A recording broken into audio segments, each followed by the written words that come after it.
תפסו מקומות, שבו. אוקיי. בוקר טוב לכולם, ברוכים הבאים לכנס הבינלאומי אתגרי עיצוב זכרון השואה. בכנס זה נעסוק באתגרי חינוך והוראות השואה במפני הדורות ובמאבק באנטישמיות העכשווית.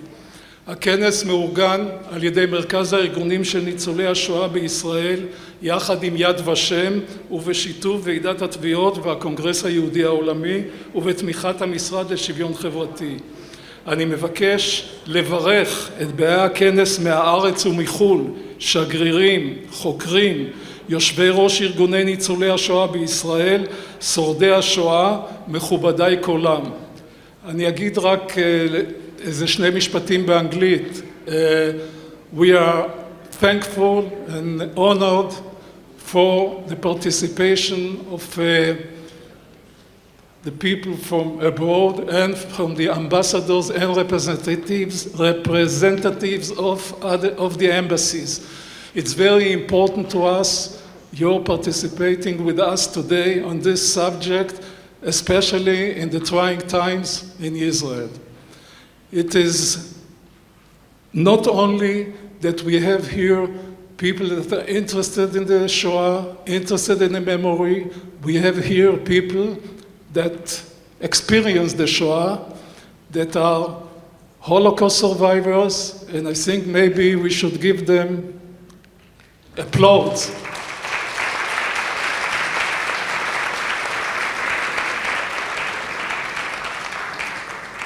Especially and personally, I would like to introduce a Holocaust survivor from Lodz in Auschwitz.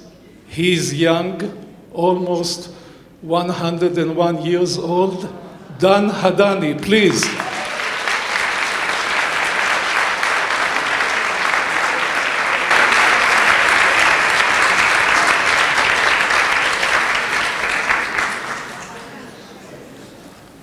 And now I'll go back to Hebrew. נפתח בדברי ברכה. אני מתכבד להזמין את גברת קולט אביטל, יושבת ראש מרכז הארגונים של ניצולי השואה בישראל, ארגון גג של 55 ארגוני ניצולי שואה מאירופה, ברית המועצות לשעבר, צפון אפריקה. היא חברת כנסת לשעבר, דיפלומטית שמילאה תפקידים בארץ ובחו"ל, ויוזמת הכנס הזה. קולט, בבקשה. היא גם היושבת ראש, אני רק המנכ"ל של מרכז הארגונים של ניצולי השואה. נעים. אבי רוזנטל.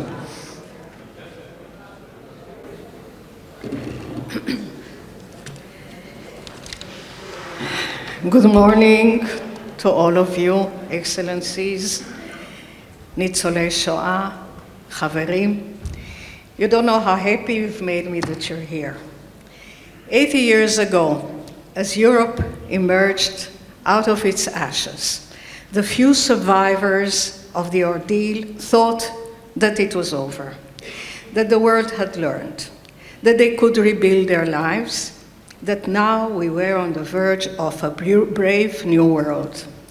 80 years later, we have learned that the absolute expression of evil, of cruelty, and of brutality still exists. That hatred, incitement, and extremism can lead to similar results. Today's stark realities, violence, hatred, the unprecedented tide of anti-Semitism, ignorance, and now, more recently, not only the denial of the Holocaust, but a new phenomenon, the inversion of historical facts, turning us into the guilty part. All these have made this conference both timely and necessary. The new media, the fact that the younger generation gets all its information there, and artificial intelligence with both its risks but also its opportunities, make our task even more complex. At this time, we felt that it is necessary to bring together experts, thinkers, educators, to try to help us look at the road ahead. Out of the box. We all know the difference between history and memory. Whereas history is written by historians, ideally on the basis of research and evidence, and must be accurate, memory has its own language, its own images, its own texture. It is what each of us chooses consciously or unconsciously to remember. Our collective memory has shaped us as a people. It has shaped our identity. Shaping the future of the memory of the Holocaust may seem a very ambitious project, but precisely because of the challenges we face today, that is the time to do it. We meet here today not only because of our responsibility to remember, but because of our concern about the way the Holocaust will be remembered in the future. In other words, what is the torch that we will pass on to the next generations? Will we pass merely historical facts, deal only with the memory of the victims, or are we duty-bound to pass on a moral message? Let me just quote a passage from The Legacy of the Survivors, written by the late Tzvi Gil, a member of our organization, and I quote, "In our Jewish tradition, the command to remember is absolute, but it is the obligation that does not end with the cognitive act of memory. It must be connected to both meaning and action. Today, we, for whom the memory is burned in our hearts and in our flesh, we gather to pass the torch of memory to the next generations. We pass to you as well the fundamental lesson of Judaism, that memory must be accomplished by action of ethical and moral intent. This must be the foundation and the focus of our energies towards the creation of a better world." These are the challenges that we would like to address here today. What should education look like in this new world? What new methodology? What new means do we have? And how can we combat anti-Semitism and hatred? I thank you all for being here with us today. Special thanks go to our partners in this challenging endeavor, Yad Vashem, the Claims Conference, and the World Jewish Congress. Many thanks to our speakers who came from abroad and overcame all the difficulties of travel, to our Israeli speakers and thinkers, to the members of the Jewish communities who share our destiny and who are with us here today. And may I remind you, this is the 593rd day of the war. We pray for the safe return of all our hostages. Amen.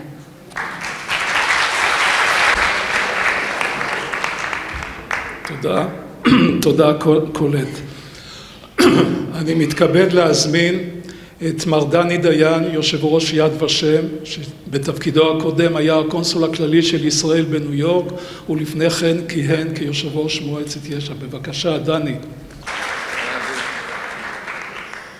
בוקר טוב, אני רוצה לומר מילים קצרות בעברית.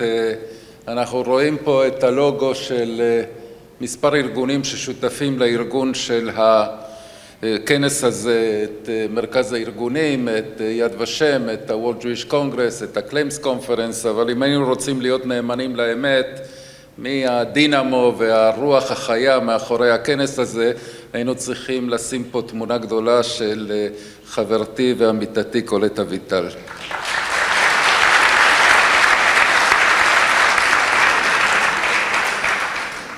Dear Excellencies, friends from Israel and from abroad, the topic of this conference, of this international conference, is shaping the memory of the Holocaust, future challenges. And if we have to sum up in one word, what encapsulates the challenges of the future, I assume that many of us would be tempted to use the word technology.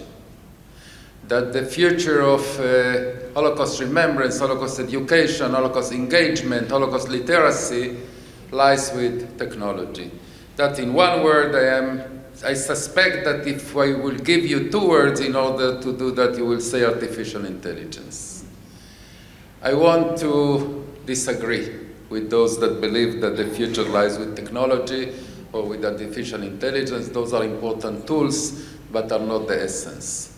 And I believe that the essence of Holocaust remembrance, even in the future decades, lies in the word authenticity. We have to be always authentic. That makes the difference between us and those that want to deny, to distort, to invert, to relative size, or to revise the Holocaust.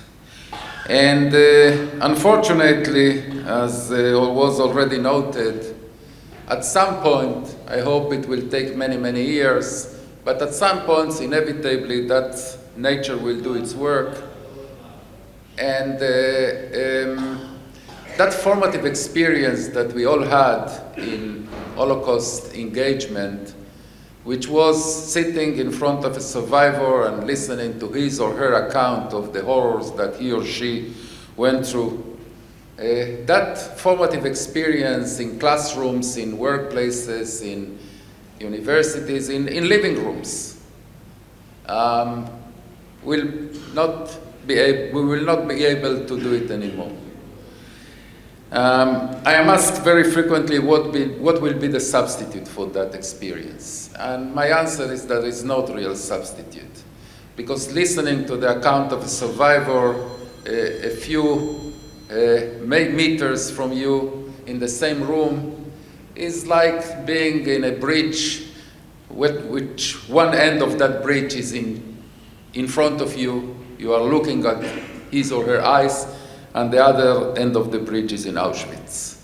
There is no substitute for that, but that doesn't mean that we will do nothing. At the contrary, that means that our task, our mission will be much more difficult, but much more vital. And I want to conclude by saying this: the classic three layers in which we worked in Holocaust remembrance and Holocaust education will continue to be the basic three layers. The first one is data, documentation. We have to continue to gather data, documents, artifacts, accounts, testimonies, photographs, footage. We have to continue. People ask me, why, if you have 200 million pages of documentation in your archive in Yad Vashem, why do you need, what's the difference between 200 million and 250 million? And I say there is a huge difference, because in those 50 millions there are more names of victims, there are more accounts of personal accounts of victims. We need that. The second layer will continue to be research. We still continue to research the Middle Ages. So yes, we have a lot yet to research about the Holocaust. There are a lot of things that we do not know or we do not understand regarding the Holocaust, and we have to continue to nurture new researchers. We need desperately new Judabauers. That I see as one of the tasks of Yad Vashem, but the Holocaust Remembrance community, to make sure that we grow new Yehuda Bauers and Israel Goodmans, etc. And then come engage the third, that is to spread that knowledge, the data, the research that converts the data into knowledge, and then we have to spread the knowledge. And here, yes, comes the technology. We have to use innovative methods, engaging methods in order to do that, but never forget that technology in this respect is a tool and it's not the aim. The aim is Holocaust education, Holocaust remembrance, Holocaust understanding of the Holocaust, Holocaust literacy. For that reason, Colette and dear friends, I am so glad to be a partner, so honored to be a partner of this important gathering, of this important conference that will give us the tools that we need, the understandings that we need to continue this mission that we took upon ourselves that will never end. Thank you so much.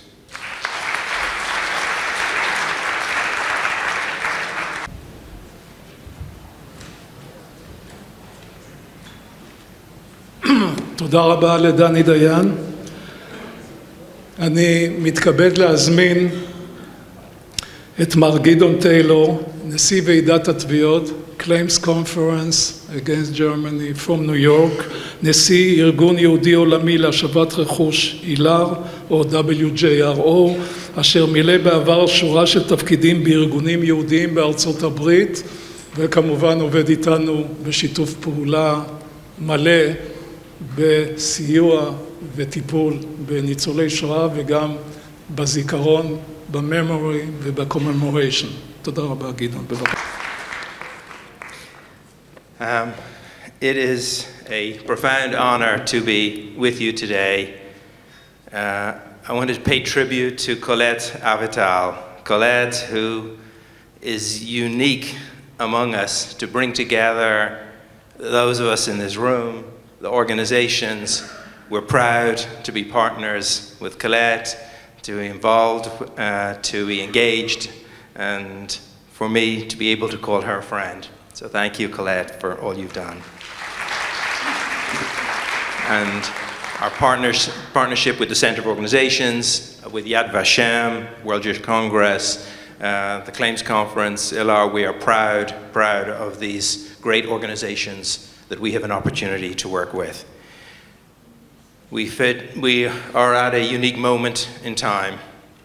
I think for all of us, the fate of the hostages, the absence of the hostages reminds us just what a consequential moment we're in today. And I think it also tells us what a moment we're in the world of Holocaust memory.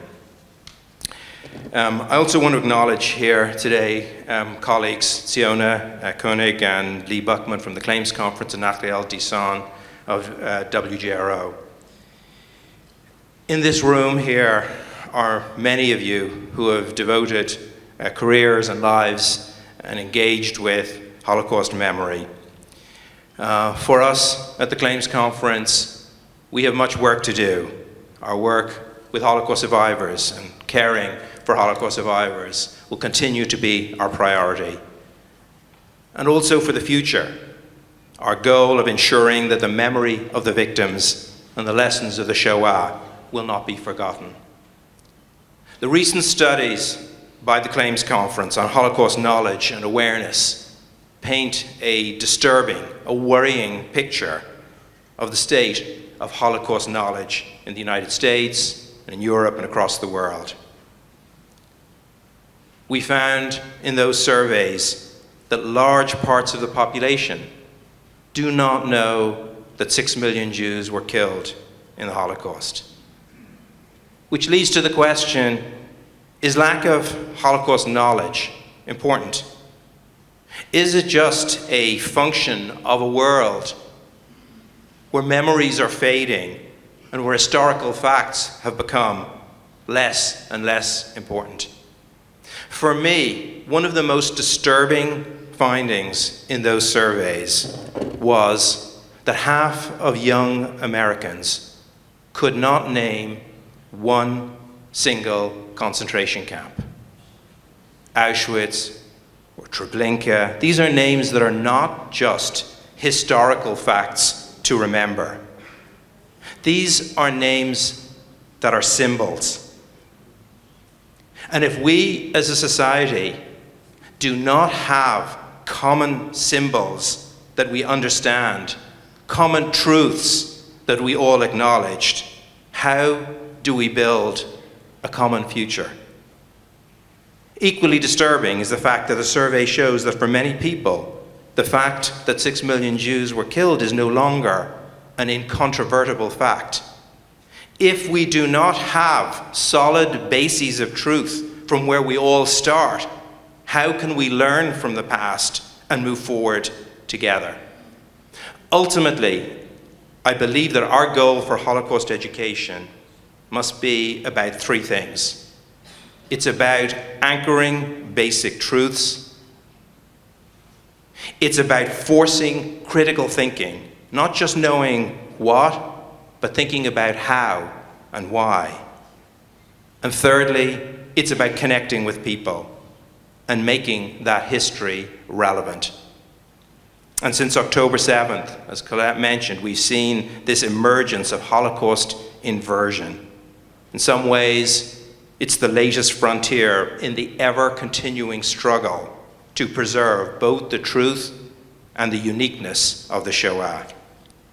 The challenges of Holocaust education today are well known to all of us. The loss of survivors, a generation that told the story, the living witnesses, an increasing lack of knowledge regarding the Holocaust, the increasing rate of Holocaust denial and distortion in a polarized world that's amplified by social media, a growing distrust in society of institutions and experts, including those who have been pillars of Holocaust education.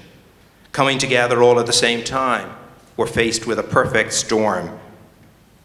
At a time when we see rising anti-Semitism, we face all of these challenges coming together at this moment in time.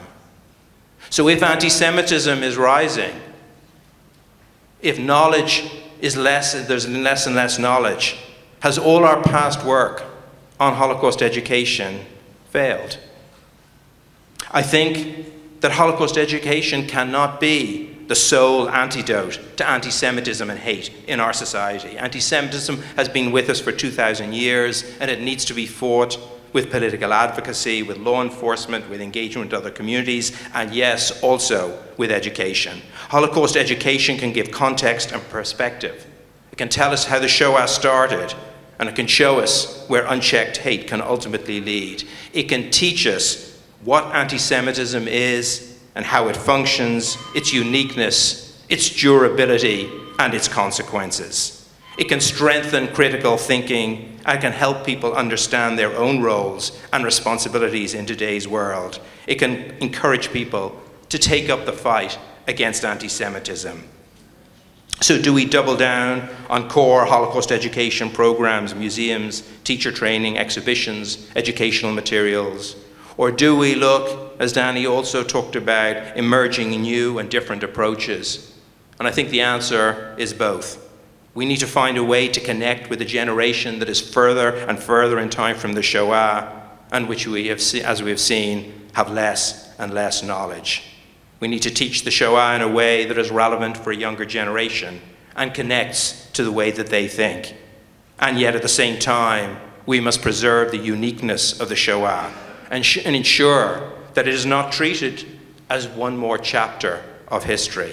Striking that right balance is not easy, and as we know, must be done with thought and with wisdom.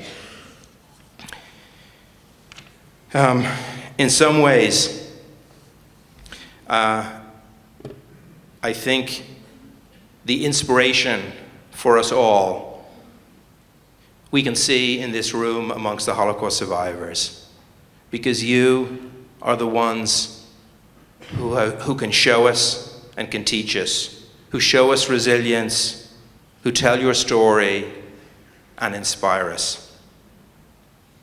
In some ways, I believe that the most important question in the survey that was asked was not about what knowledge there was or what people understood. It was the last question that we asked. Is it important to continue teaching about the Holocaust? And despite a significant numbers of people having little knowledge, the response to that question in country after country, in year after year, over the last few years as we've done these surveys, was that 90% of people said yes. We may be facing a population with less and less knowledge, but it's a population that wants to know more.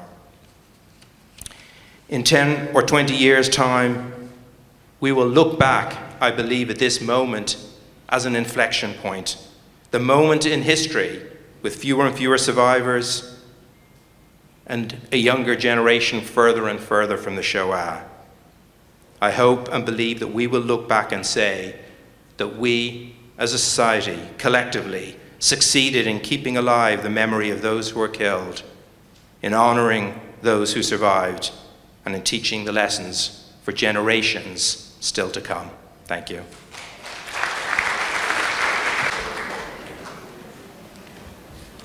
Thank you, גדעון. בתוכנית היה רשום מר מרם שטרן שמסיבות אישיות ואחרות נמנע ממנו להגיע לכאן היום. הוא שולח כמובן את איחולי ההצלחה לכנס. ואם כך נעבור לדובר הבא. בעצם אני מתכבד להזמין להרצאת הפתיחה את דוקטור פיוטר צ'יבינסקי, היסטוריון בפולין, מנהל מוזיאום אושוויץ בירגנאו מזה 20 שנה. דוקטור צ'יבינסקי ייסד ומייסד שותף של המרכז הבינלאומי לחינוך של אושוויץ והשואה, סגן נשיא מועצת המרכז וממקימי הקרן אושוויץ בירקנאו, פונדציה אושוויץ בירקנאו, ומכהן כנשיא הקרן.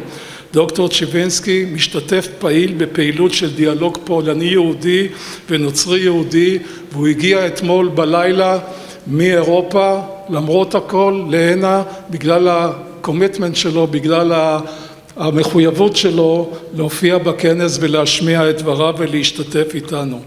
פרושה פניה.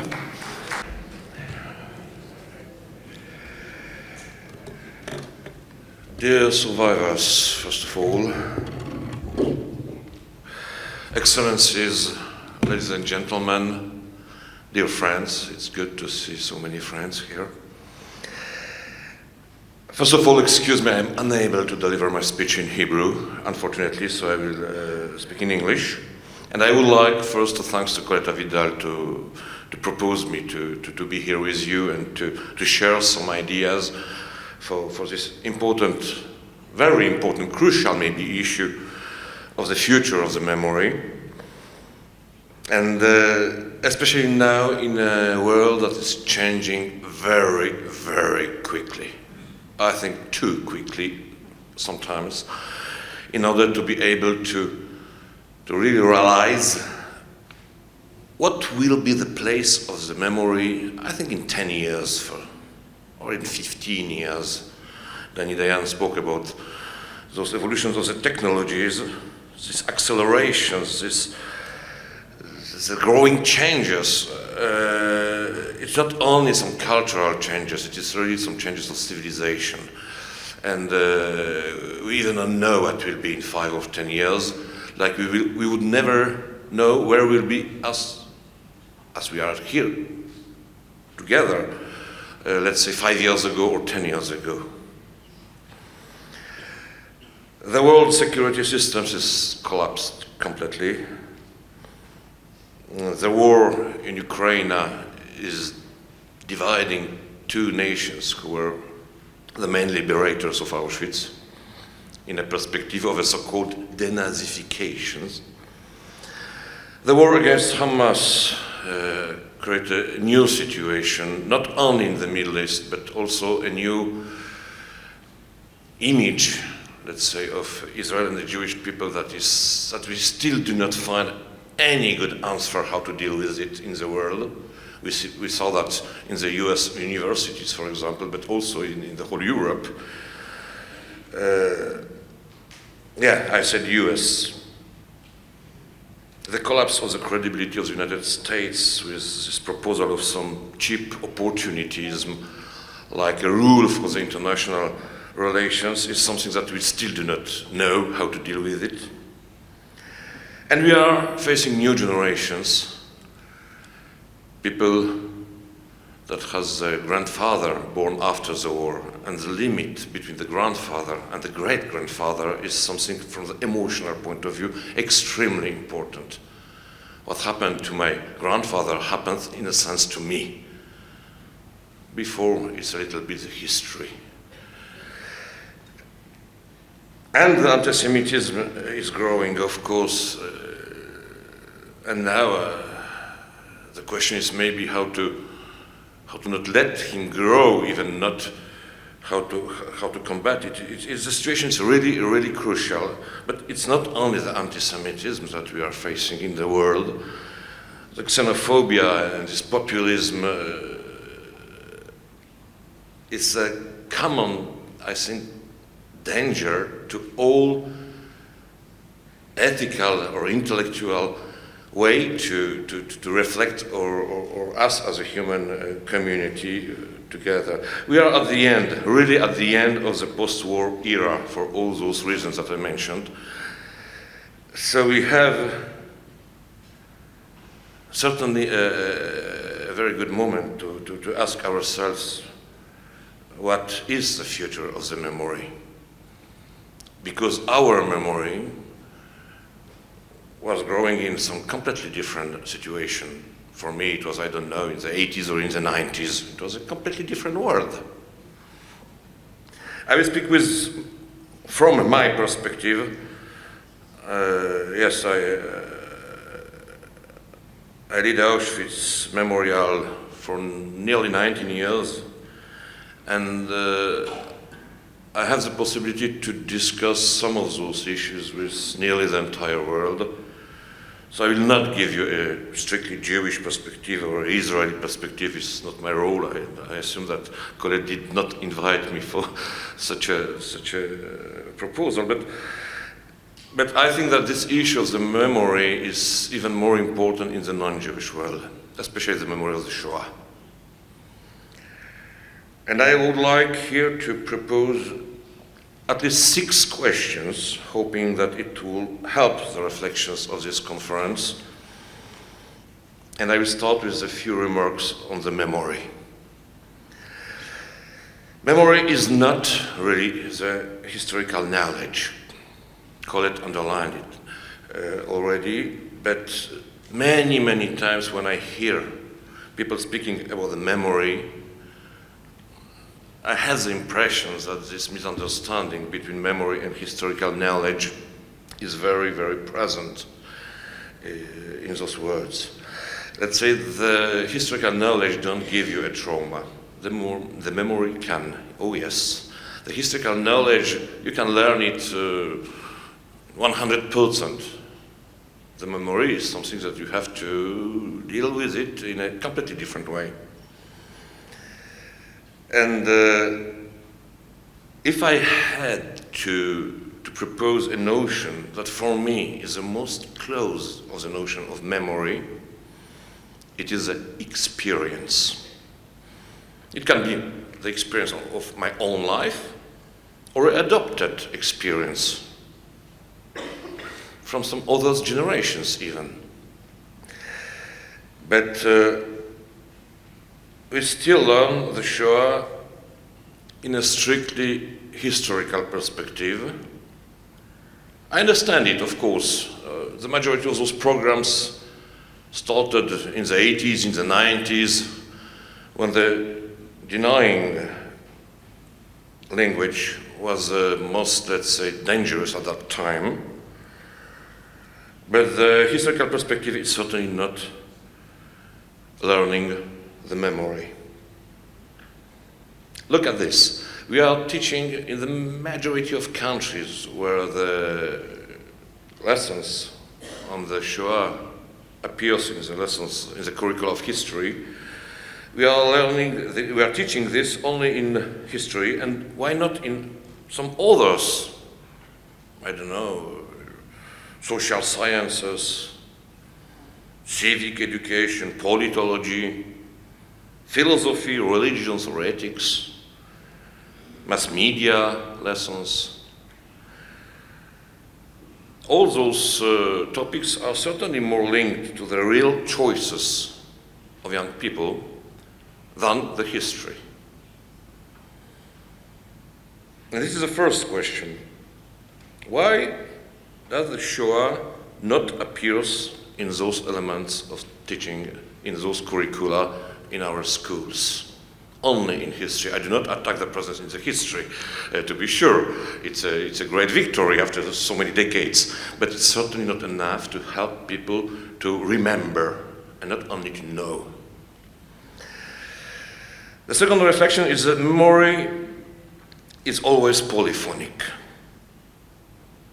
It will be a little bit different in different societies, nations, regions, families, according to the experience of this family. Different in some political or ideological groups, and certainly different in generations. Some of you remember certainly the times of the war in Vietnam in the 60s. There were two reactions in the United States that were calling for a peaceful, let's say, result of this conflict. The first one, there was some very important marches between the White House and the Capitol of veterans of the Second World War, people that got 40, 45 years old at that time. They were marching as military marches. They were marching with medals, with decorations, sometimes with uniforms, with flags. It was their way to say no to this concrete war. They were arriving on the beach of Normandia, and it was their way to protest. What did the kids at that moment? At that moment, the kids were going to the festival of Woodstock, also to call for a peaceful solutions to this war. Those two generations did not understand themselves at all, but they both have the same axiology. The research. This is what I call that the memory in his expression, in his attitude, in his, I don't know, understanding can be really polyphonic, and every generation will have his own in the culture, in the expression, in symbols, in the understanding of different tasks or problems. What is very, very important that this polyphony of remembrance must be in the symphony to facts. This is crucial because we will have some different memories, but the facts are the frame for every discussion about the remembrance. And what is also very important that those differences between generations create a generation's fear.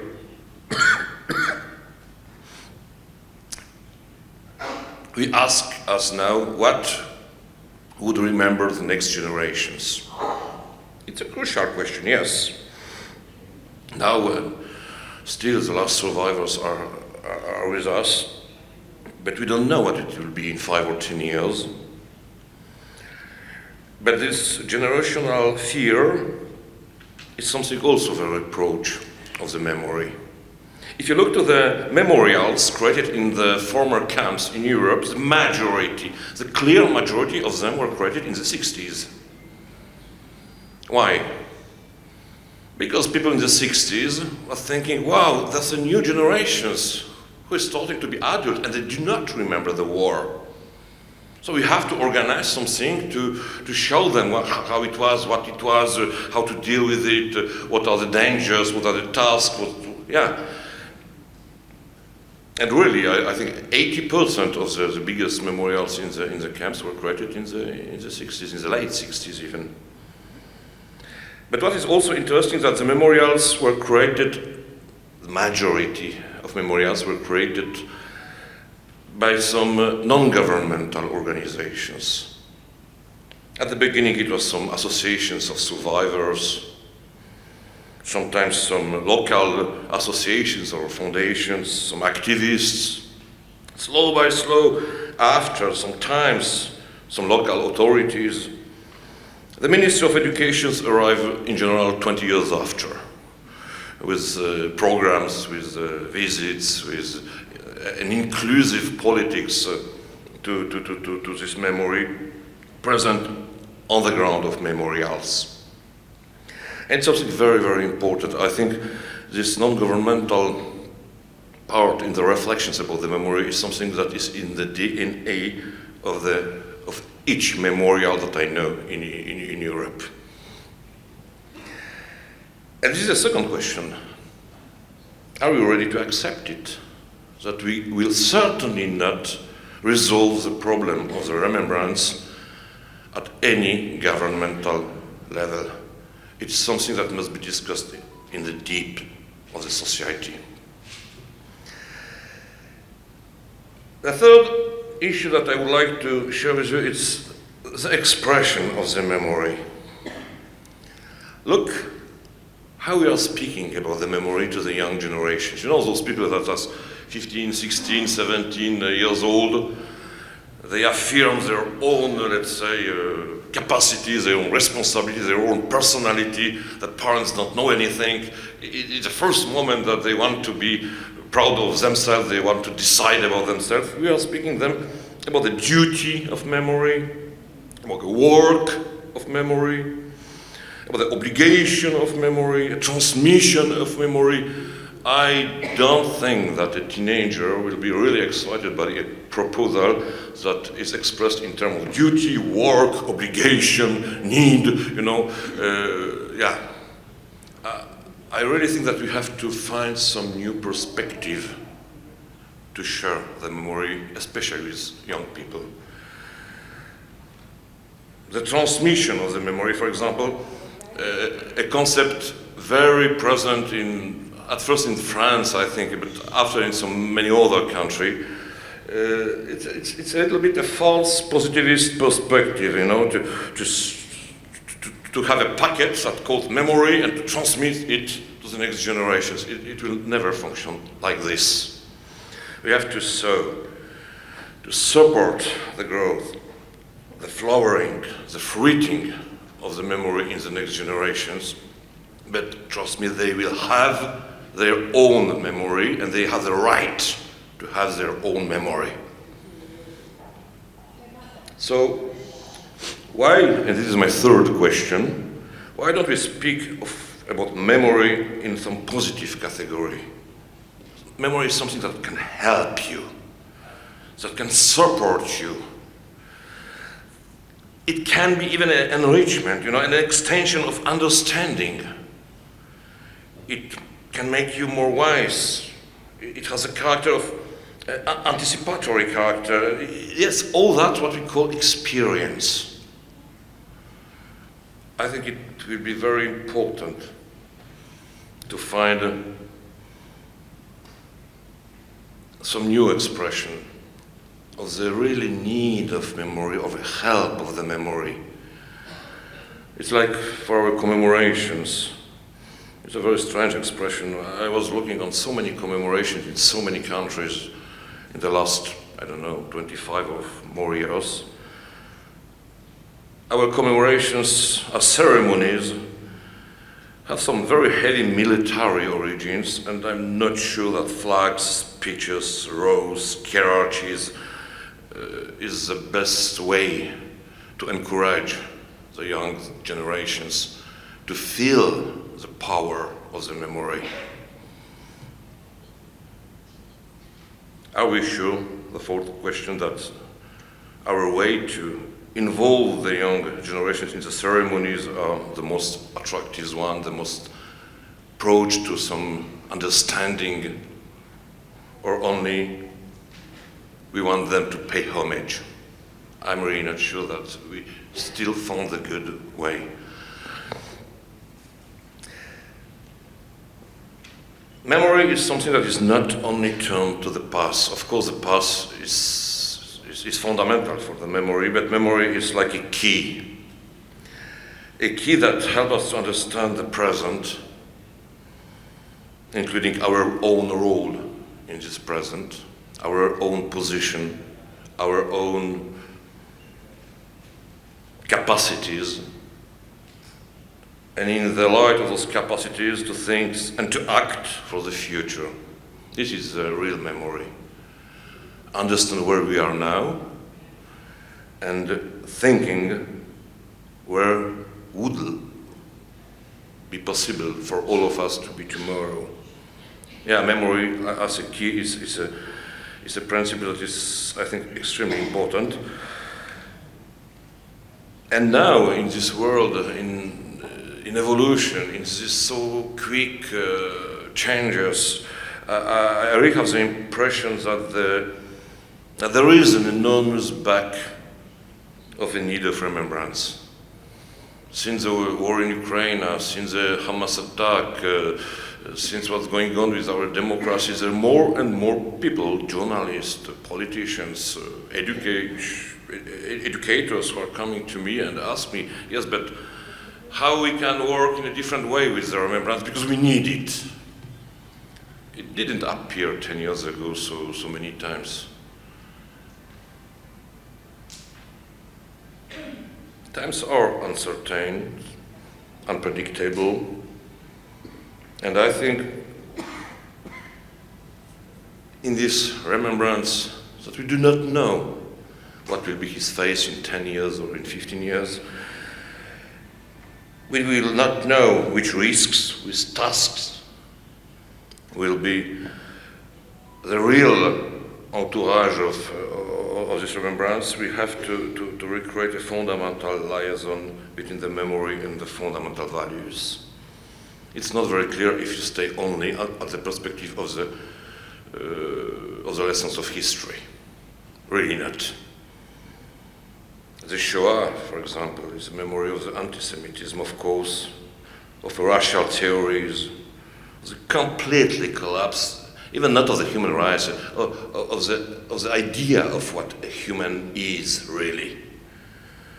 A dehumanization, an incredible anti-Jewish propaganda, a killing machine, an after-war trauma, and our incapacity to really understood what the survivors taught to us. So many times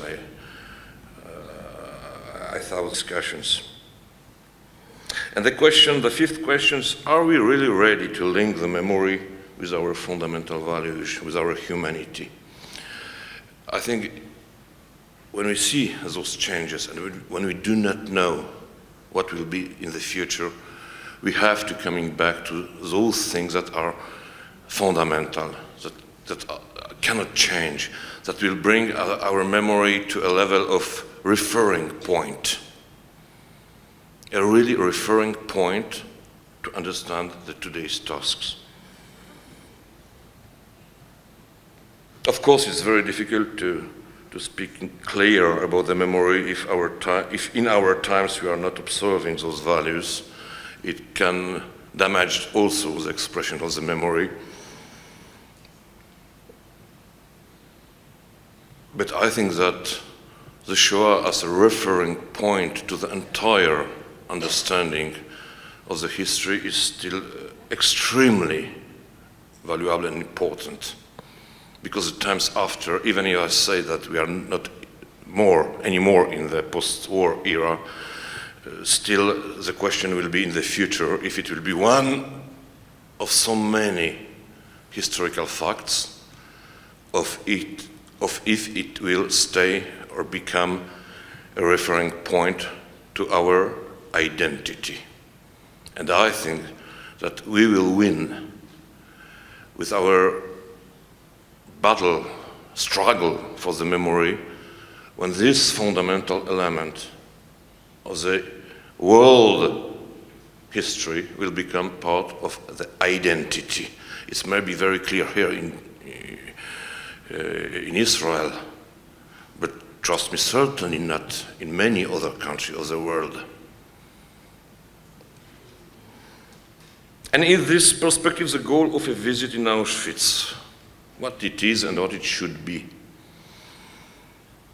In my way to understanding, a visit in Auschwitz, or in so many different other places, in Yad Vashem, in many other memorials, it's like a rite of passage. We are hoping that the young person that is arriving, to pay a visit of, 3-4 hours, will be at least a little bit different after she leave or he leave. That he will be able not only to judge the past, but he will become aware of his own responsibility today. This is the sense of the memory.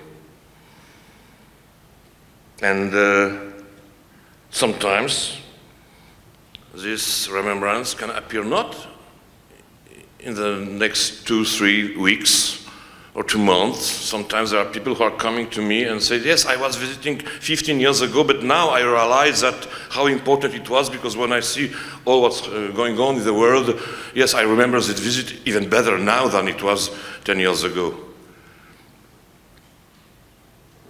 But this rite of passage must create not only an intellectual experience and not only an empathical experience. The both are good, I do not criticize them, but it must create a moral anxiety in the visitor. A moral anxiety about himself, about his position, his acting, or his, not any acting, yes, And in this perspective, I think that learning from the past, it's in fact, in this perspective of the memory, of course, acquiring difficult questions. And a big victory of a teacher or educator if he will be able to give those very difficult personal questions to those who he wants to educate. And it is the sixth question that I would like to present here. Are we ready, in that perspective, to trust our students, visitors, participants? Without trust, it will be very difficult to transmit a memory. And for closing those few remarks, really, in order just to start these reflections, I would like to quote Elie Wiesel from The Night, a very known quote that you certainly know, but I think this is one of a very clear for me, after my 19 years in Auschwitz, directions for this work with the new generations. Elie Wiesel said, every question possessed a power that did not lie in the answer. Thank you very much.